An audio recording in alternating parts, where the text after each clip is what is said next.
Hey, going everyone, welcome back to another episode of our Let's Play series. This is episode 15. My name is Microcosm, and today I'm going to be stuffing this giant hole to the brim. Yeah, you heard me. We're going to be making a creeper farm, and it's going into this thing here. Best time we get started because it ain't going to fill itself. First things first, we're going to take down our beacon here and then get started on our collection system, which is going to be powered rails all around the outside, and then we'll put our magma blocks over the top. That's going to be our killing mechanism for the creepers. So I'll show you that when it's done, but for now we say goodbye to our beacon for the time being and say thank you for helping us dig our giant chasm.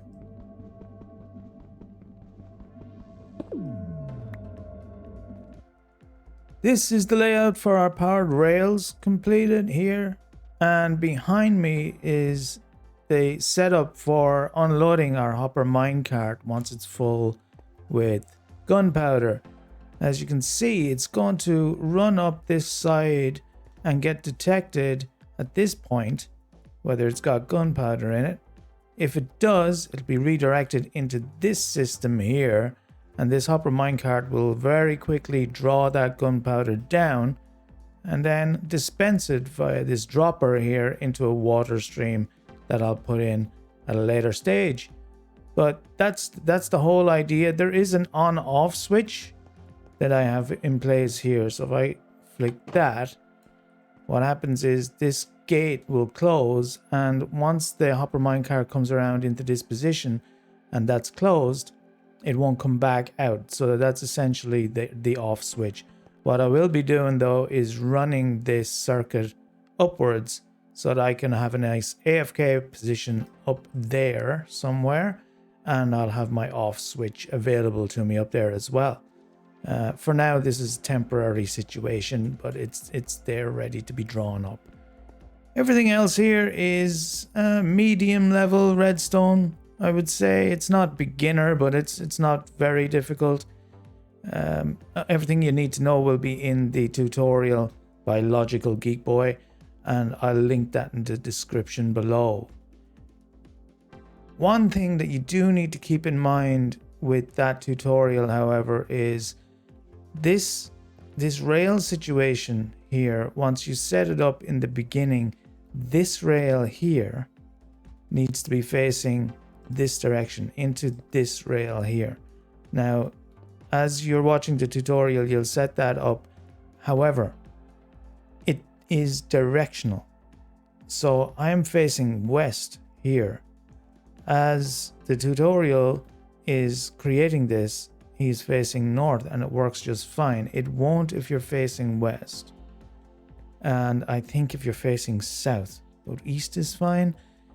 Either way, there is a solution offered. It's in the link below in the comments under that tutorial. So just be aware of that if you're having trouble with this section and it's not working for you. It had me stuck, and hopefully that'll point you in the right direction and it won't stick you for too long. You can get it sorted out. But now that all that is in place, I gotta say that's probably the hardest part of it.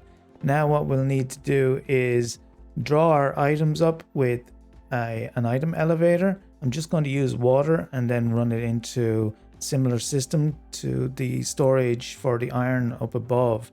So nothing too difficult. It's just a matter of placing down our glass blocks and putting in our bubbles. Over here, next is going to be the killing system, and then we build the guts of the structure itself for the creeper farm. And that is the first layer done. What you see there is our first spawning platform made out of the stone bricks. 2 blocks below that we have our magma, which will be our killing floor.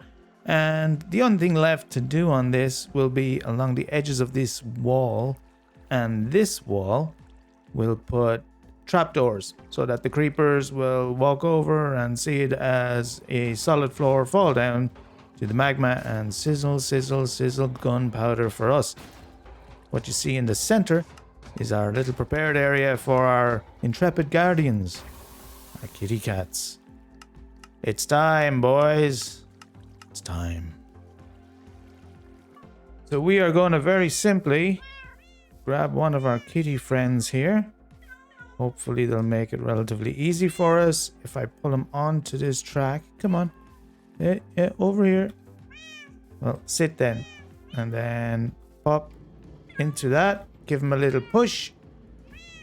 Move along, kitty. Move along. Choo choo and all that stuff.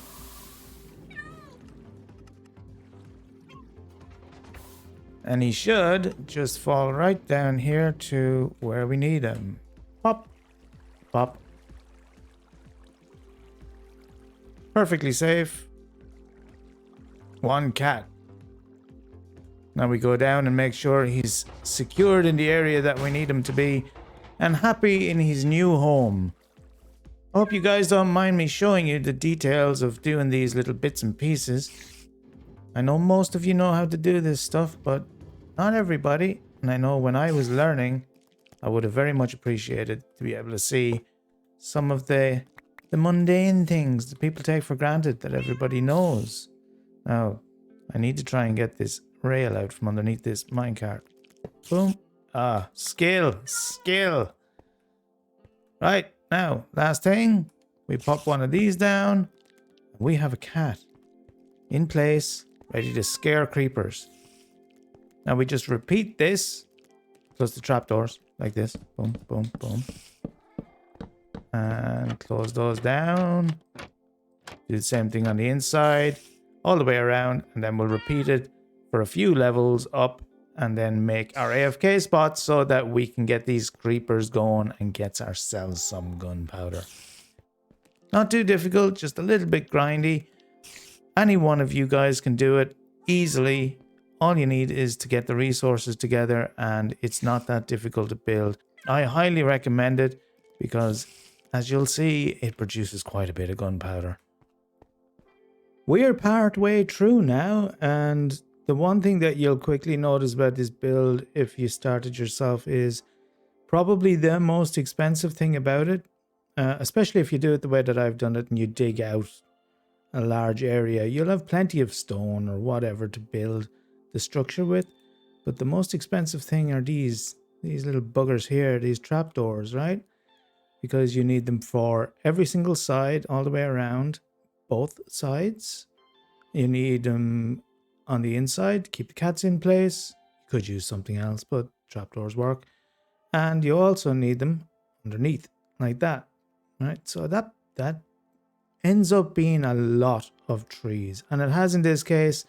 I'm 3/4 of the way there so far, and I've run out. So we'll go over to the spruce area and get ourselves some more spruce to finish this thing off.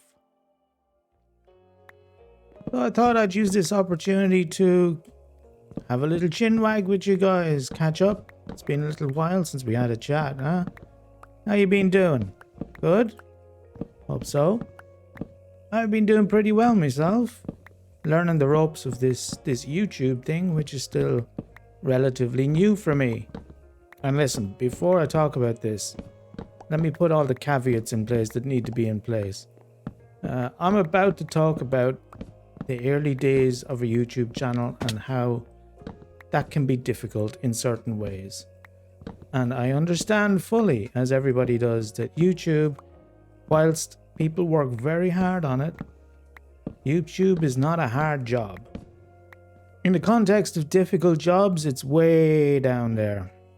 I've had some of those difficult jobs, not even the most particularly difficult jobs, but let me tell you, this doesn't stand up to it. The only thing is that it really presses on your patience sometimes.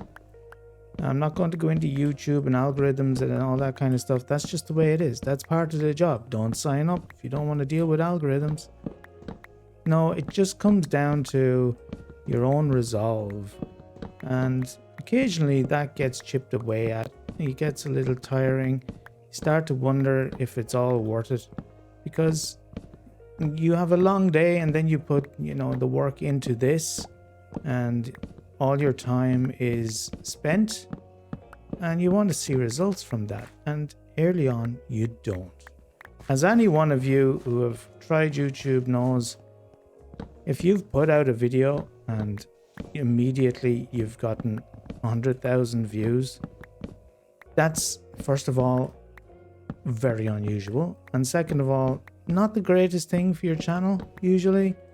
Growing from there can be very difficult. So this early days of a YouTube channel, the way I think of it is rolling a large boulder down a hill. Right? This is how I'm seeing it, is getting that thing started. Sometimes it feels like you're just not going to get it rolling at all. You're putting your shoulder against it and you're exerting all your effort, but it ain't budging. And occasionally lately, that's how it's felt to me. I'm fully aware that that's how it's supposed to be. But boy, when you put that video out and you've worked on it real hard and you're quite proud of it, and then, you know, you get a couple of views at most. There's two ways to look at it. And the first way is, well, shit. I only got a couple of views. All that effort for nothing. And it's tempting to think that sometimes. I've been tempted to think that on occasion. But the truth is, most of the time, that's not the way you think, and it's not the way I think, and it's not the way you should think. Because those couple of views are what you're there for. Like I said, in early days, if you're in this for 100,000 views, you're probably doing the wrong thing. It doesn't happen to most people. It's like winning the lottery if that happens. And a lot of people who win the lottery, it doesn't turn out well in the end, you know?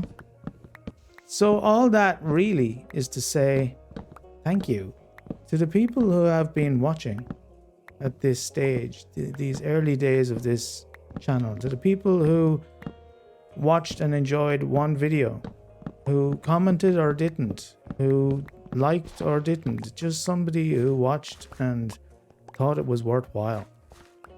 Thank you. And to the people who have come back, or the ones that I see comment on videos multiple times, thank you. That's the motivation to keep going that I need right there. And it speaks a lot to what motivation is.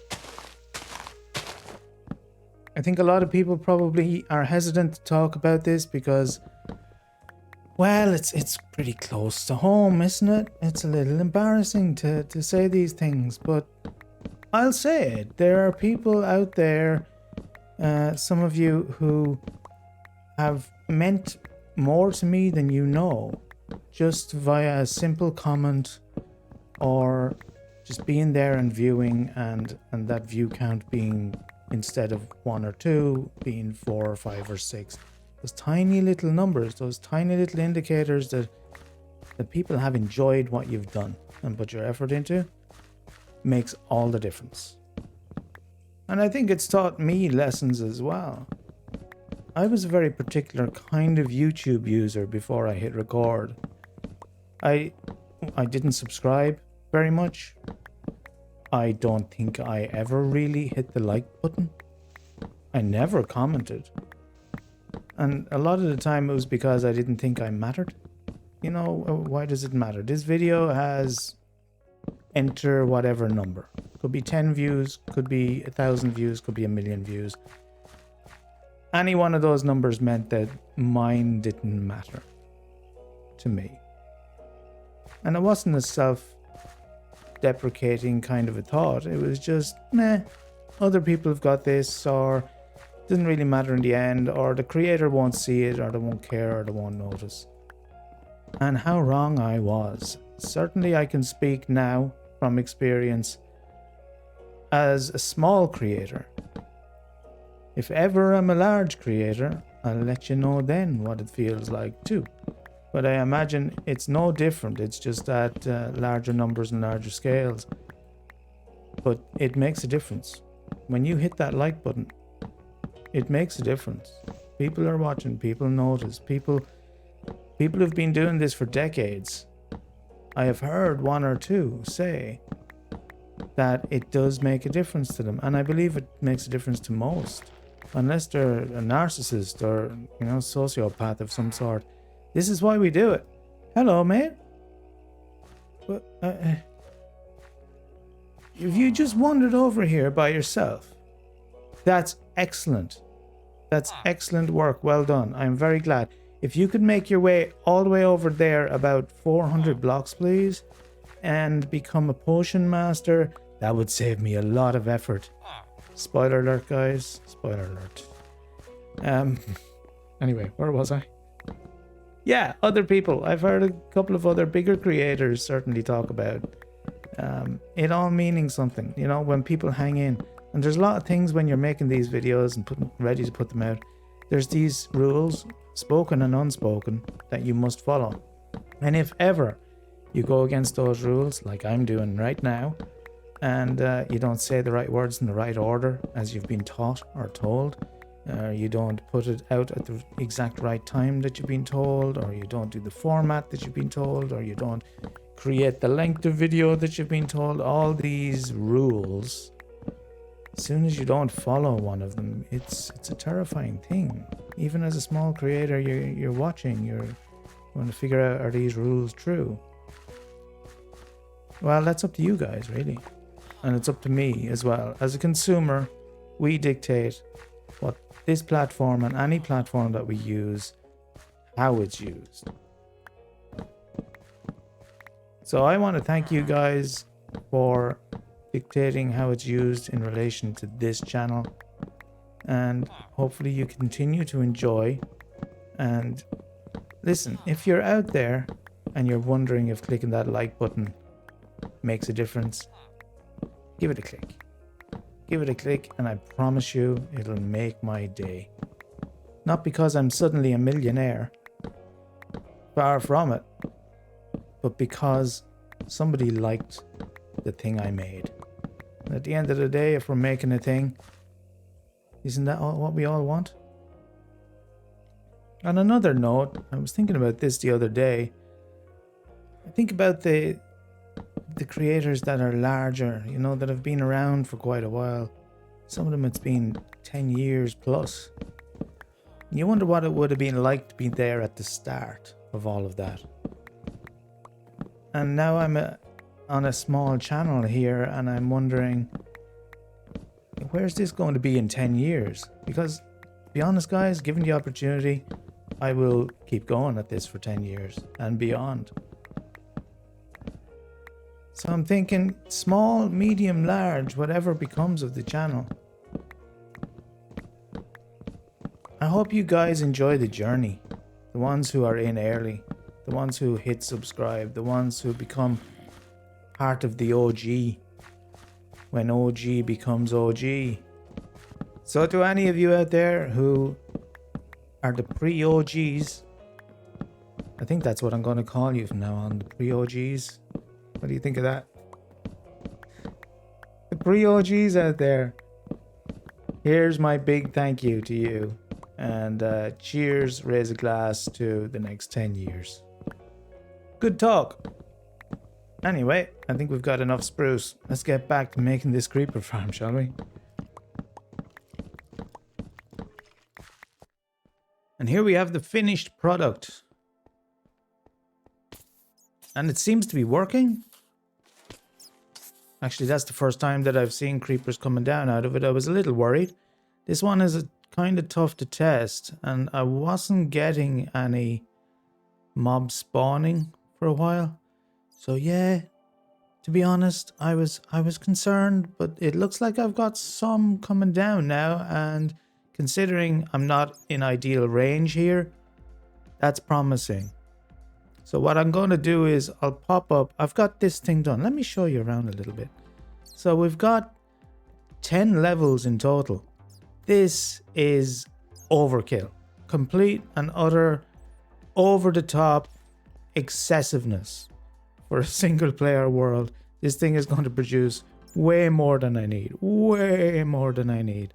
If I wanted to blow the whole place up with TNT, I'd still have too much gunpowder if this works the way it's supposed to work. However, A little excessiveness is fun sometimes. So this is what we're doing. We've got 10 levels, right? With cats on every level. And each one of these is going to spawn creepers. Hopefully, if we're in the right spot up there for our AFK. So, hang on. I got to throw the bed down again. Oh. Over there, what you can see as I'm taking my little nap by my feet is a switch that I've put in up top. So way up top there, I've done a storage system that is fed by my pipe over here. See? So our gunpowder will spit out here and follow this line up into the water, the bubble column here, and go into a storage system over near our iron storage system. You'll see once I get up there. And this pulls the redstone signal down from a switch that I've got up beside that storage system. So I can switch this on and off at will. Once that lever up there is pulled, it's going to open these gates. So it'll allow this hopper minecart to fly around and do its thing and pick up some of this gunpowder before it despawns. So I better get up top quickly. This little system here is to pull the signal down from my lever, and I've pushed redstone signals up quite a bit, but it turns out not pulled them down very often. So I had to look this one up. This system brings it down. These redstone torches will light up the redstone dust underneath with this connectivity diagonally here, and in such a way bring that signal all the way down. It's not instantaneous, but it's pretty close, and it should work a treat.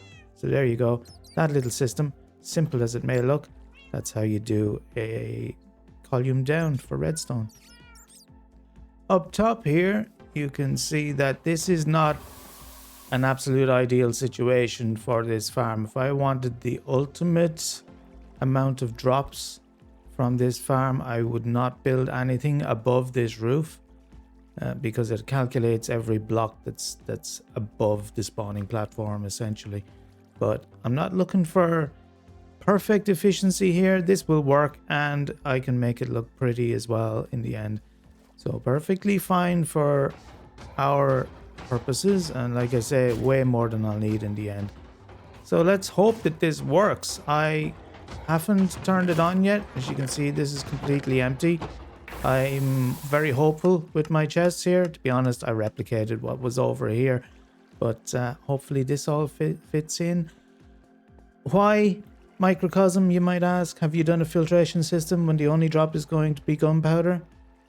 Well, because I'm an idiot is mainly the answer. I can justify it and say, well, what if something else happens to spawn in there, or there's an accident of some sort, or I don't know, a cat takes a poop. You don't want stuff getting into your sorting system that isn't gunpowder. No, I just did it because I wasn't thinking. So now we have a filter system, but we don't really need one. Either way, it should work just as good as if it didn't have it. So there's that. This is the first time that I'm going to turn this on, and then I'm going to go on AFK for a little while. I'll come back and I'll show you guys the results. And she's on. Okay, friends, it's been about an hour and a half or so. I just poked my head out here. I just had a sleep, so there might be some baddies. Hello. Yeah, there's some dudes over here. Well, I'll just go and despawn these guys rather than try to fight everybody and maybe miss one and get surprised. So with that done, let's check our rates on our new creeper farm. I haven't checked, I haven't looked. You're going to find out when I do. So fingers crossed this whole thing worked and is worth our while. Not bad, not bad. I expected a little more, to be honest. Oh, as we speak, here comes another delivery. And it's quite a bit. See, with this unload station down here, the thing about that is the hopper minecart that goes around collecting the gunpowder actually has to be full completely before it unloads. So what you're seeing here is, what, 5 entire stacks going into the system. I'm wondering if some of them are making their way... Ah, quite a few are making their way over here too. So it's not just this. That makes a difference. Any making it over here? No. Still. How's that? It's still filling up. See how much comes up once there's one on load? So we just arrived at the right time. There was maybe one or two unloads. This is... Looks like the third time it's unloaded. So we'll wait for that to complete, and then we'll look at the final result. Okay, and that seems to have finished now. So there we go. What's that? 8 stacks and 11 plus 5 stacks and 13. And remember as well, it had to fill up these hoppers. If I can get my mouse onto it. Had to fill that up, 41 as well, before it filtered down into these chests. So you have to be happy with those rates. That's not bad. Considering it's not a perfect design or a perfect setup for AFK, that's not bad. I might have a look at where that perfect location is for an AFK, but to be honest, if I was to leave that overnight, I mean, it's more than I need as it is, right? This is just excellent. I'm very, very happy with that. Very happy with the results. And I'm going to have all the gunpowder I need now, no matter what I choose to do with it. Oh, and by the way, have a look at this while we were building our little creeper farm. We had some results over here for iron. What? This is illegal. That's almost full up there. Look at that for the amount of iron that we've got now. I'll have to think of things to do with iron. We're rich beyond our wildest dreams. But what do rich people do? Well, I guess they like to show how philanthropic they are. How benevolent, right? They plant trees for the greater good and the environment. Yes, so let's plant some trees.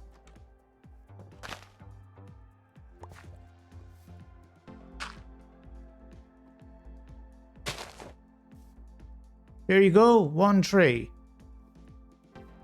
Anyway, that's enough from me. I'm off to sail on my yacht. You there. Come over here and finish this for me. Plant the rest of these trees for me. Do a good job. There's a good chap. Make me look good. Filthy peasants. Only joking. Let's make some proper trees.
So these are our trees.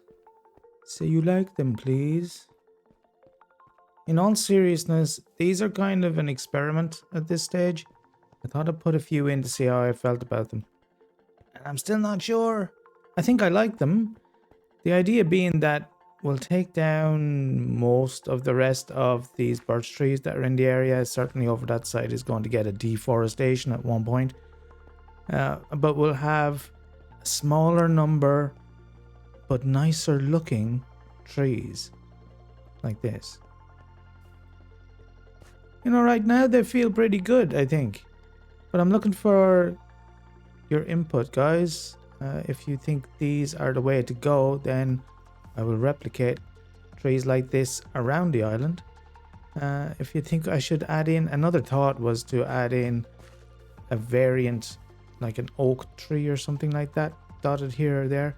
But I'm not sure that fits as the idea of a coherent kind of a forest. Still thinking about it. But as far as these go, I think I like them as trees, you know? This one looks pretty good, I think, at the top of the hill here. It gives, draws the eyes upwards, you know? A little bit of perspective. Yeah. But while you guys think about these trees, is that your job now? Yeah, I'm passing that over to you. I'm going to end this episode because that's all the time we have. Until next time, stay safe, have fun, and I'll see you in the next one. Bye.